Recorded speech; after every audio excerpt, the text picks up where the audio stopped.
Fairways is a golf-themed sports bar set up by keen golfer Richard Jordan in Murfreesboro, Tennessee.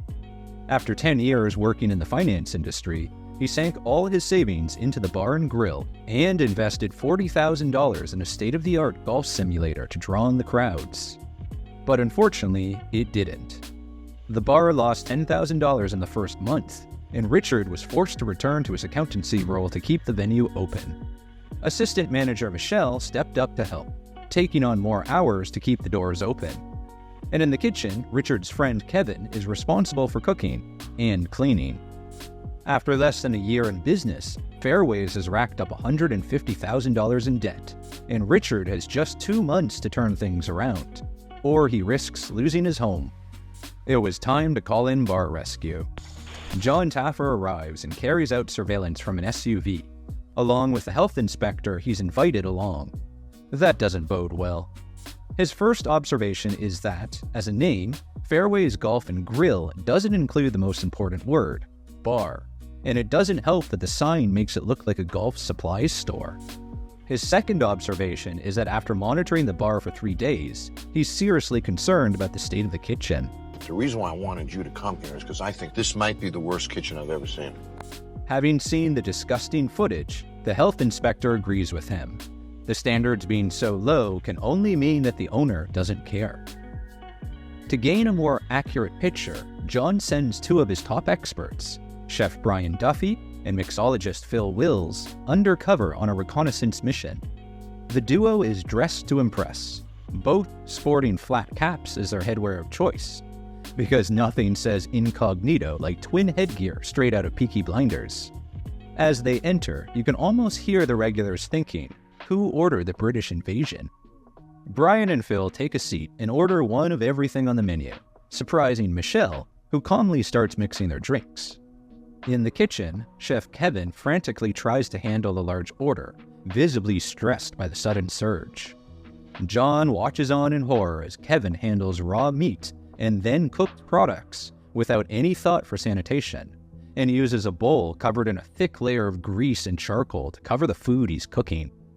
Michelle pours the mixologist a beer, which is from the end of the keg. It tastes off, and the undercover expert guesses that the keg must have been unchanged for at least a year. While the chef unpicks the food that has started to arrive, his colleague heads to the bathroom, where the out-of-date beer takes its revenge. As on-the-spot reactions go, that's pretty much as bad as it gets. And it's the final straw for Jon, who storms into the bar to stop Richard from poisoning more customers. As Jon rages at him that he's nearly killed his mixologist, Richard realizes that the beer was supposed to have been removed from the bar, but that message hadn't filtered down to Michelle. The health code violations continue to add up. Richard is shown the fried mushrooms, which still have dirt on the bottom. Richard and Michelle say they have both tried to keep the kitchen clean, so it's time for Jon to head back there and take a look for himself. I mean, you just served me a mushroom on it. Where'd you learn how to cook? Culinary Academy. So you graduated from culinary school? Yes. He gets the chef to taste his own salsa. It's bubbling because of bacteria growth. And he finds the return air system hasn't been inspected for 3 years, so grease is dripping onto food prep surfaces. Kevin defends his kitchen, telling Jon he cleans every night, and Richard trusted him to do that. Jon spots raw chicken on a chopping board, which he finds is dangerously above temperature. Spotting mold on the walls, they check out the walk-in. Toxic mold is potentially fatal, and a suspicious layer is found in the air vents, as well as on the walls and floor. The situation worsens as they enter the second walk-in. Mushrooms grow on the walls, with one massive fungus dominating the far wall, as if it had been appointed the walk-in's unofficial mascot. After fleeing from the infestation, a furious Taffer throws the food that Kevin had served his team onto the bar floor. Nobody eats this frickin' food! Overnight, Jon arranged for the entire building to be tested to ensure it was safe to send in his team. He gets the all clear, and the next morning it's time for the deep clean to start. When Jon arrives, he gathers the whole team together and warns them that they could have made someone really sick. When he asks what is wrong with the bar, one of the servers suggests that customers aren't coming in because of the food. Richard defends his friend, the chef, but when Jon asks Kevin about food costs and he gets the answer completely wrong, even Richard looks concerned. The health inspector takes a look behind the newly cleaned bar and is happy that hygiene levels have been met. But it's a very different story in the kitchen, which had 14 violations to overcome. This is your freaking future with him. There's so much neglect that you couldn't even make a dent in it. Jon's plans for training and stress testing are in jeopardy, as the kitchen is still not clean enough to be used. Cook James, eager to distance himself from the blame, claims he's always wanted to clean, but Kevin, the head chef, consistently opposed the idea. Taffer gives the team 3 hours to properly scrub every surface. Jon arrives back to a pleasing sight, the health inspector giving the restaurant the green light in terms of cleanliness. As such, an intensive training session can now begin. Despite apparently being professionally qualified, Chef Kevin is unable to correctly name the various parts of a chef's knife. Strange. Chef Brian Duffy tests Kevin's ability to handle pressure by having him prepare multiple dishes at once. Kevin, feeling the heat, forgets to season the burger and serves undercooked wings. After the training for both front and back of the house is complete, it's now time for Taffer's famous bar rescue stress test. Jon has arranged for 150 20-somethings to sample the food and drink on offer, and complete a real-time survey to share their experience. As food orders start coming in, Kevin is struggling to produce the 3 menu items on offer that evening, and he's driving Brian crazy by constantly touching and flipping the burgers. He's making so many mistakes that nothing is leaving the kitchen. Instead, it's all going straight into the trash. And the bar isn't doing much better. As Michelle vigorously shakes a cocktail, the mixer suddenly bursts open, giving her an unexpected and unwelcome spray all over. Jon gave every customer a red card as they entered the building, and asked everyone who hasn't had a drink after 30 minutes to hold up their card. Owner Richard can clearly see how much money he is losing. Jon heads back to the kitchen, which still hasn't produced a single plate. And Kevin doesn't seem to be learning. Stop touching the burger! Let it cook! That's exactly what I'm doing. Oh my. Finally, food leaves the kitchen, but Richard takes it to the wrong table. Michelle steps out from behind the bar to start checking on food for a table that's been waiting 40 minutes. Cook James steps up and gets the wings she's waiting for, while Kevin flaps around in a panic. Jon and Richard check the survey results that are coming in, and it's not looking good. 100% of the customers rate the evening somewhere between poor and total failure. That means not one of them will be coming back. After the final customer has left, they get together for a staff meeting. Jon is concerned by the amount of food being thrown away and the lack of organization and leadership in the kitchen. And he's not alone. I'll tell you what, I don't believe that you went to school. You cooked like a rookie. I don't think that's accurate, man. And while they have no faith in Kevin's abilities, the opposite is true of assistant manager Michelle. Jon suggests that Richard should give her more authority and a promotion to the position of manager. And the first thing she chooses to do with her new hiring and firing power is to let Kevin go. He takes it as well as you would expect. Bitches threw me under the bus. Taffer's an idiot. I have cooking awards. Furiously ranting about Jon, Richard, and Michelle, he, and his many cooking awards, disappear into the night on his moped. Cook James is also promoted to fill the now vacant chef position. There's still a whole lot of stuff that I don't know. But I know if I can put my heart in it, I can do anything. Jon and the experts get together to create a new concept for the bar. The city of Murfreesboro has increased a whopping 66% in the past 12 years. On top of that, the nearby college campus has 15,000 students alone aged 21 and over, just 2 miles away, and they are sure that the 20-something audience is a lucrative market. But that target market doesn't care about golf. Instead, they love coffee. Taffer's idea is a hybrid coffee house and bar, serving both hot and cold drinks. Jon breaks the news to Richard that to fit the market, the golf simulator has to go. He accepts that his dream has to change. The owner tells Jon that Kevin has been blowing up his phone since leaving the kitchen, but he's letting the calls go to voicemail. The next day is training day. The bar team learns to make a new hot coffee cocktail named after the local university, MTS Brew, and an iced Guinness swirl cocktail with chocolate and vodka. Meanwhile, the guys are having a blast in the kitchen. Now I want you to take that and put it in your mouth. It's a combination of flavors. James learns to combine flavors as he prepares a mouth-watering cheese, tomato, and pepperoni sandwich. And Jon wants to alter the length of the bar and layout of the dining room to encourage customers to stay for longer and spend more. 36 hours later, Jon's ready to show the team their new bar. He starts with a new name, Brew U, and an eye-catching sign designed to appeal to college students in the MTS University colors. The team loves the rebranding and can't wait to see inside.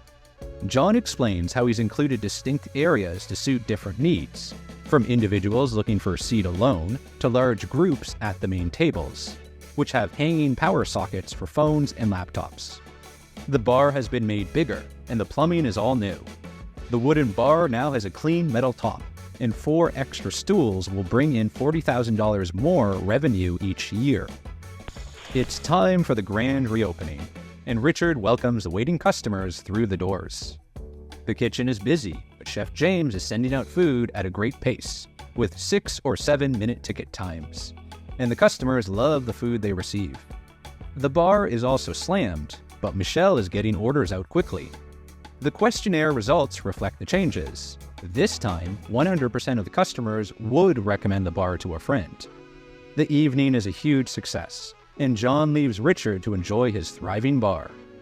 8 weeks later, monthly sales have risen to $5,000, and Richard shares that ex-chef Kevin is still constantly calling him, and he's still not picking up. Named Hole in None, the Fairways Golf and Grill episode Bar Rescue was filmed in September 2013 and aired 2 months later. The episode was rated 7.4 out of 10 on IMDb and is mainly remembered for Kevin, one of the laziest, dirtiest chefs ever seen throughout the series. Viewers found it very hard to believe that he had ever graduated from, or even attended, culinary school, let alone won any of the awards he mentioned as he scooted away into the night on his moped. As well as showing zero knowledge of knives, deep-fat fryers, and food budgeting, he clearly didn't have the most basic understanding of food hygiene or safety. He just couldn't stop pressing the moisture out of those burgers. Kevin's name comes up often when fans are putting together their dream, or should I say nightmare, bar rescue teams. The disgusting state of his kitchen stayed with many viewers. Who could forget the scary-looking mushrooms growing in the walk-in? While there is much respect for Jon as a consultant, Hell's Kitchen fans wish that Gordon Ramsay had been given a chance to deal with Kevin, spores and all. Other fans, who may have watched too many movies, think the fungal growth in those walk-ins could have caused an apocalypse. Thank goodness for the hero of the show, Jon Taffer, and his health inspector sidekick. But unusually, Kevin isn't simply written off as the villain of this piece, despite his 14 health violations and foul-mouthed rant when he was fired. Instead, Richard and Jon's treatment of him meant viewers showed some sympathy for the lazy chef. Though there was total agreement that Kevin was correctly fired, some viewers thought it was unfair that Jon continued to speak badly of him after he'd left. There were several other issues with the bar, not just the food, so the chef wasn't totally to blame. And owner Richard came in for plenty of criticism over how he handled Kevin being fired. Richard revealed not once, but twice that Kevin had been calling and texting him, and he was refusing to answer. As his boss, that wouldn't be great, but the pair were actually friends before they worked together, and he was called out for being cowardly and a horrible friend by those sharing their opinion online. The only defense that anyone could come up with was that Richard may have been lied to about his friend's qualifications. Even so, not checking him out properly would be his fault as the hiring manager. But let's get back to the bar. As we saw in the episode, Jon rebranded Fairways Golf and Grill, changing the name to Brew U and targeting college students, though the Facebook page remained strangely golf-related. The bar celebrated its opening night as a fresh, new brand with a promotion of the expert chef-designed sandwiches. Reviews for the bar were mixed after Jon's visit, and the business received a Yelp rating of just 3.2 out of 5. Complaints were varied, from microwaved food to sloppy service that didn't even compare with the Murfreesboro branch of Hooters. The cleanliness of the restaurant also wasn't great, and there's no Kevin there to blame anymore. And while the signature sandwiches and drinks Jon's team introduced went down well with customers, they seemed to run out on a Saturday night, even though the place wasn't too busy. But was the combination of changes and local publicity enough to keep Brew U in business? Sadly not.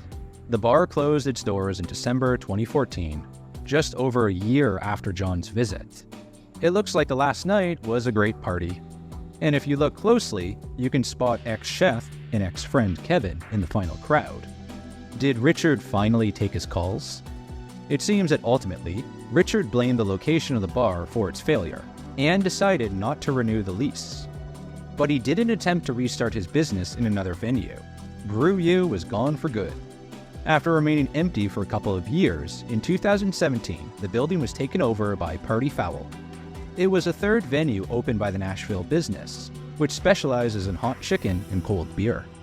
The large restaurant area was completely refurbished, removing all trace of Richard and Brew U. The bar area was also completely changed. The distinctive metal bar top was gone, though the screens had stayed. Less than 2 years later, Party Foul announced that the Murfreesboro location would be closing, but changed their minds a week later when there was an outcry from locals who gave it pretty good reviews.